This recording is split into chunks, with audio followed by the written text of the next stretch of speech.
Welcome to this edition of Under the Radar for Saturday, June 17th, and I think it's time to address that most urgent of issues, cultural appropriation, because if we don't address it now, it'll end up where all bad ideas end up, on the UN agenda. Oh wait, cultural appropriation, make it illegal worldwide, Indigenous advocates say. Indigenous advocates from around the world are calling on a UN committee to ban the appropriation of Indigenous cultures, and to do it quickly. Delegates from 189 countries, including Canada, are in Geneva this week as part of a specialised international committee within the World Intellectual Property Organization, WIPO, a United Nations agency. Since it began in 2001, the committee has been working on creating and finishing 3 pieces of international law that would expand intellectual property regulations to protect things like Indigenous designs, dances, words, and traditional medicines. Yeah, they're useful. Now, I've seen people retweeting this article and others like it, but I think it's not what it's cracked up to be. One of the examples given in the article is Urban Outfitters settling a legal battle against the Navajo Nation for trademark infringement. So this is not like suing Whitey for wearing a sombrero to a tequila party. In this particular instance, it's about profiting off a registered trademark. And yes, the Navajo have 10 registered trademarks covering clothing, footwear, household products, textiles, and online sales. I'm sure Coke or any other large brand would do the same. And the article lacks detail. What does it mean exactly to prevent the non-consensual taking of things like dance? In Australia, Aboriginal art designs are ubiquitous in tourist areas, and I doubt 99% of people could tell the difference between an original design by an Aboriginal artist and some mass-produced crap from China. But as long as you're not passing off your mass-produced crap as original, made in Australia by a real Aboriginal artist, I don't see what the problem is. Can you really trademark something as broad as Aboriginal art? Well, no, you can't. At least that's what the law says here in Australia. As long as souvenirs are not specifically claiming to be authentic and have a small sticker stating where they were made, it's not considered misleading to sell objects that have been mass-produced. But of course, activists are trying to change those laws, claiming that they're up against a tidal wave of fake products. Well, I call that competition, and I call what you're trying to do some type of monopoly. I mean, if original Indigenous art is better than the imitation, then people will pay up for it, just like they pay up for any type of art. The Indigenous arts community needs to do a better job of marketing itself. And that's really the problem with trying to implement these kinds of laws. It starts out as a basic copyright or trademark protection, but then it starts to expand, and the social justice warriors use it as part of their arsenal to call you a bigot. And they can recruit useful idiots to their cause, like Katy Perry. I've made several mistakes, even in like the This Is How We Do video about how I wore my hair, and having a hard conversation with one of my empowered angels, Cleo, about what does it mean? Why can't I wear my hair that way? Or what is the history behind wearing the hair that way? And she told me about the power in Black women's hair and how beautiful it is and the struggle. And I listened and I heard and I didn't know, and I won't ever understand some of those things because of who I am. I will never understand, but I can educate myself, and that's what I'm trying to do along the way. And even in, my intention to like appreciate Japanese culture, I did it wrong with a performance, and I didn't know that I did it wrong until I heard people saying I did it wrong. And sometimes that's what it takes, is it takes someone to say, out of compassion, out of love, hey, this is where the origin is, and do you understand? And not just like a clap back, yeah. Because it's hard to hear those clap backs sometimes, and your ego just wants to turn from them.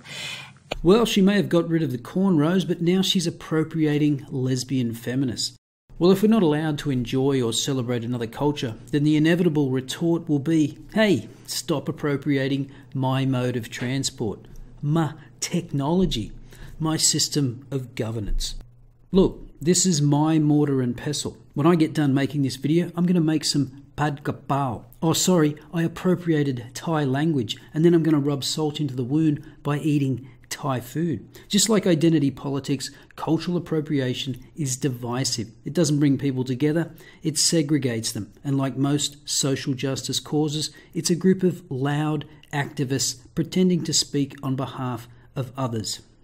This is a Japanese department store at Christmas time. Japanese love to celebrate other cultures' traditions. Most Japanese weddings look like this, not this. And when foreigners partake in Japanese culture, Japanese people are humbled that you want to get involved. Here's me wearing a djembe a few years ago at an annual event at the university I used to work at. Students love to get their photo taken with you.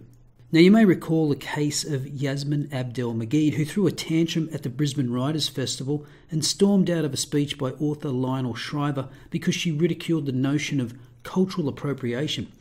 Here's Shriver on the Mark Steyn Show.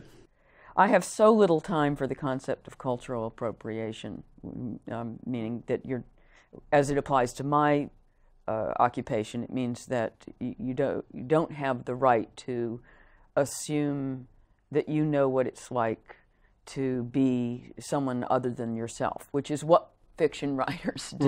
Right. As a white woman, I have no right to write black characters, Asian characters,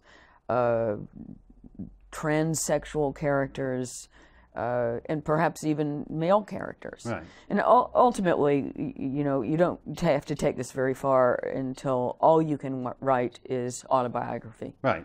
This is the old creative writing course. Write what you know advice right. taken to absurd and politically correct lengths.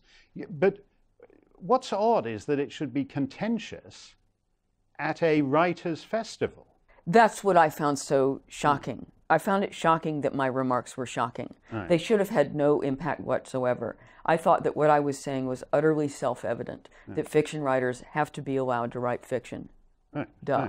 Right. So what catapulted this into international news, I mean, it was obviously a slow month, is the fact that a young 25-year-old woman walked out of the speech in the middle. Right. And then wrote a blog about it, talking about how upset she was. But also the organisers of the event, to their shame, disowned you. They claimed you'd been invited to give a speech on, quote, community and belonging. Wouldn't you want to be at that? Well, again, that's a subject no self-respecting writer should give a speech on. That's right.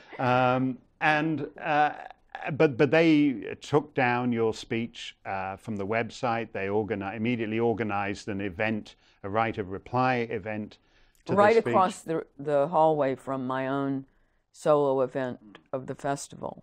And what I found especially extraordinary is that I had cleared my topic. I was going to be talking about identity politics and fiction. And I had gone on at some length in an email exchange to make clear what my views were, and was given the go-ahead. And then once they got the tiniest little flack, the festival organizers claimed that I did not speak to my brief. It should be comical. Yeah. And it is still a little funny to me that someone is promoting this theory, which, when applied to other fields, gets you into this weird area where you're not supposed to culturally appropriate other people's food. Right. And that's the end of ethnic restaurants.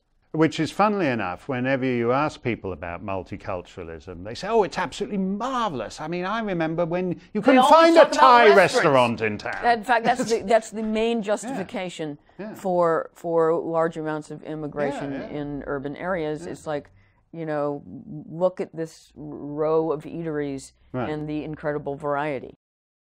It used to be that it was conservatives who were the advocates of conformity and who were suspicious of others and expected Americans to toe a certain ideological line, who looked for communists under every bush, who were the enforcers of morality, even in the sexual sphere.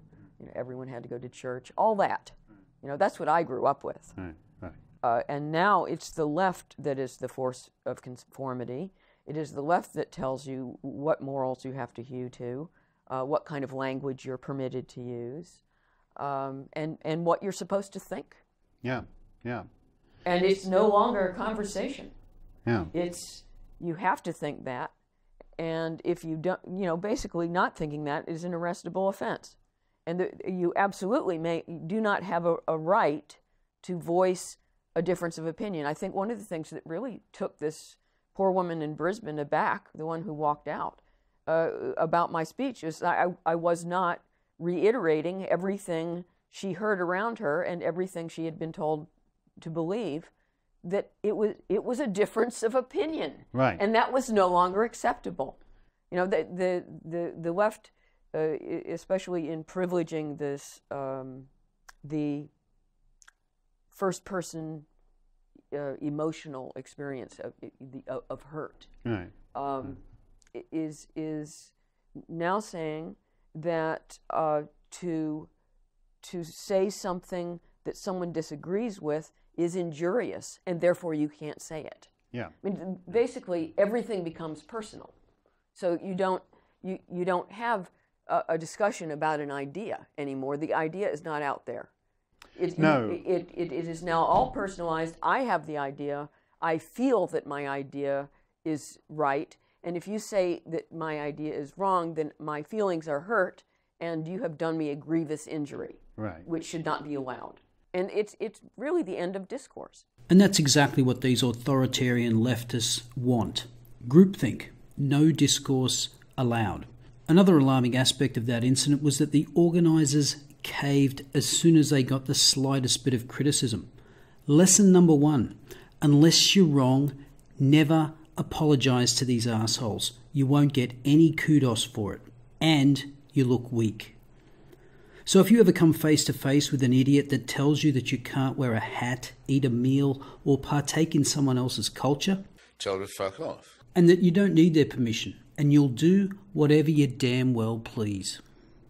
And before you go, I just want to draw your attention to a petition over at the Rebel Media that Mark Latham has started to tear down the Sharia law curtain at the Auburn swimming pool. And if you don't know what that's about, watch the videos in the top right-hand corner of your screen for more information. I'll see you next time.